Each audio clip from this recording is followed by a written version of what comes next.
Imagine walking into a quiet room. Everything seems normal until one person suddenly looks terrified. Their breathing quickens, their eyes widen, and strangely, without knowing why, your heart starts racing too. You look around. Now someone else is panicking, then another. Within seconds, the entire room feels tense, uneasy, afraid. But here's the unsettling question. What if fear actually was contagious? What if emotions could spread through people, just like a virus? And what if it's already happening every single day? Fear is one of the oldest emotions humans possess. Long before cities, before technology, and even before language, fear was already guiding human behavior. Thousands of years ago, our ancestors lived in a world that was far more dangerous than the one we know today. There were no streetlights, no emergency services, and certainly no safe homes to run back to. The wilderness was unpredictable. A sudden sound in the bushes could mean a harmless animal, or it could mean a predator. And in those moments, survival depended on how quickly the brain reacted. There was no time to stop and analyze the situation, no time to calmly think things through. The brain had to make a decision instantly. So evolution gave us a powerful tool: fear. Fear is not just an emotion. It's a survival mechanism. The moment your brain senses possible danger, it activates a small but incredibly important part of the brain called the amygdala. Think of the amygdala as your brain's emergency alarm system. It constantly scans your surroundings, looking for anything that might threaten your safety. And the moment it detects something unusual, it sends signals throughout your body. Your heart begins to beat faster. Your breathing becomes deeper and quicker. Your muscles tighten, preparing you to either fight or run. This reaction happens in a fraction of a second. In fact, it often happens before you are even aware of what scared you. Your brain reacts first. Understanding comes later. This rapid response helped our ancestors survive countless dangers in the wild. But here's the interesting part. The amygdala doesn't only react to things we see or hear directly. Sometimes it reacts to something much more subtle: the fear of other people. Your brain is constantly observing the expressions, movements, and emotions of those around you. And when it detects signs of fear in someone else, it can trigger the same alarm system inside you. Almost as if your brain is quietly saying, if they're afraid, there must be a reason. And that simple instinct may explain something fascinating about human behavior, because fear doesn't always start inside us. Sometimes it spreads. Now think about a moment when you suddenly felt afraid, even though nothing had actually happened to you. Imagine walking through a crowded street. People are moving normally, talking, shopping, going about their day. Then suddenly you notice someone running. Their face looks tense. They glance back over their shoulder as if something is chasing them. Within seconds, another person starts running too. Then another. And even though you have no idea what's happening, you feel something shift inside your body. Your heart beats a little faster. Your muscles tighten. Your attention sharpens. A strange question quietly forms in your mind. Should I run too? This reaction happens far more often than we realize. Humans are deeply social creatures. Our brains are constantly observing the people around us, studying their expressions, their body language, and even the smallest changes in their behavior. In psychology, there is a concept known as emotional contagion. It refers to the way emotions can spread from person to person, almost like a ripple moving across water.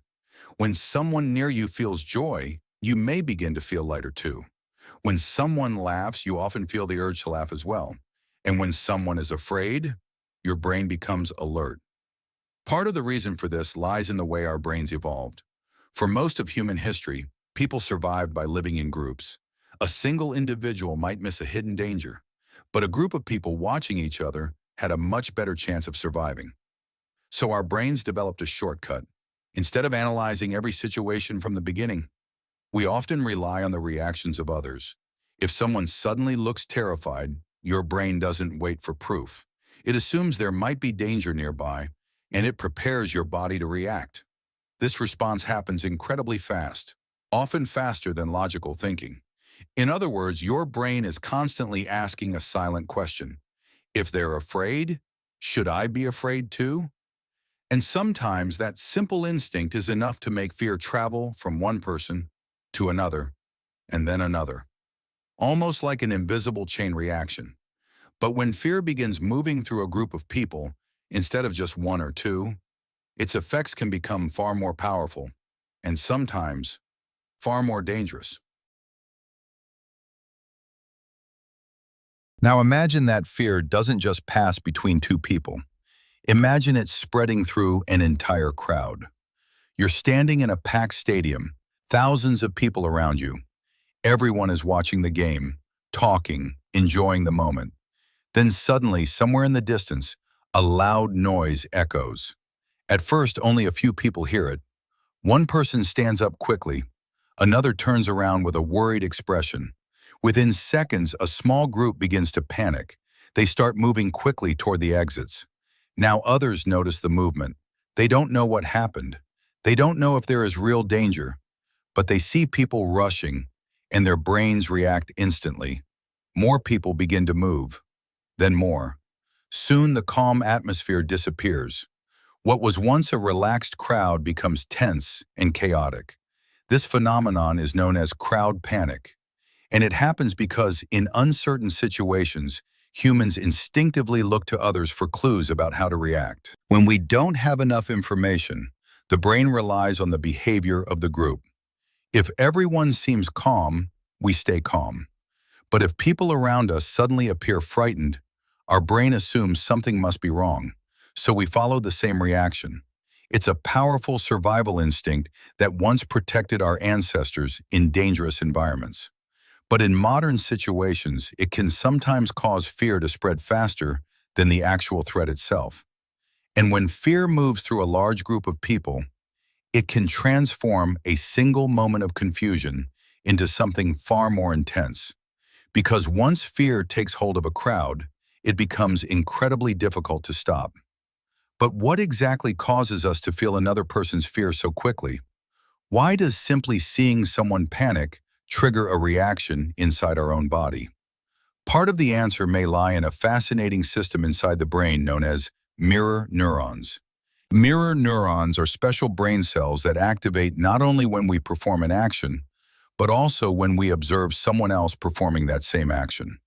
In other words, when you watch someone do something, a small part of your brain begins to behave as if you were doing it yourself.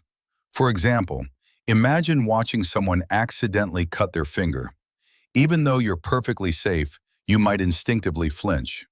You may even feel a slight discomfort in your own hand. Your brain is quietly simulating their experience.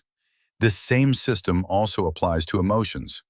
When you see someone smiling with genuine happiness, you often feel a small lift in your mood.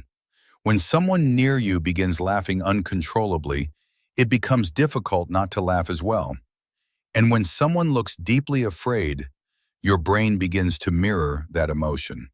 It's almost like your mind is running a quick internal test asking, if they are afraid, what might they be seeing that I don't? This automatic simulation helps us understand other people quickly. It allows humans to connect, cooperate, and empathize with one another. In many ways, this ability has been essential for building strong social groups throughout human history. But it also means something interesting. Emotions can spread without a single word being spoken. A fearful expression, a sudden movement, a nervous glance toward the distance. These subtle signals are often enough for our brain to activate its own alarm system. And because this process happens so quickly, often beneath our conscious awareness, we rarely notice it happening. One person's fear becomes another person's tension. That tension becomes anxiety, and slowly the emotion begins to ripple outward, almost like a wave moving silently through a group of people. Which raises an interesting thought. If fear can move through individuals so easily, what happens when it begins to spread across entire societies? Because in the modern world, emotions no longer travel only through face-to-face interaction. Now, they travel through screens.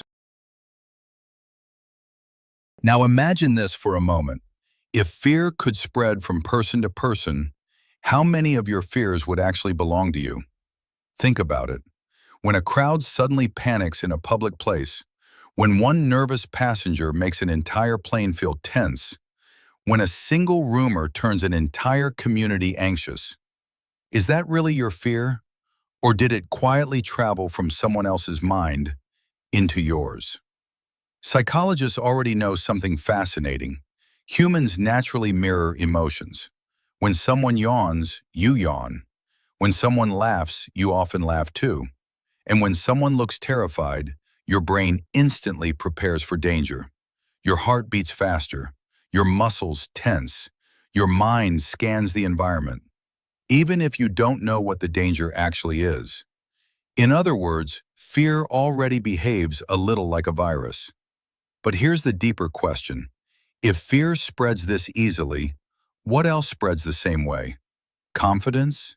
Courage? Calmness? Imagine walking into a room where everyone is relaxed, smiling, and peaceful. Your mind slowly relaxes too. Your breathing slows down. Your body feels safe. Maybe emotions don't just live inside us.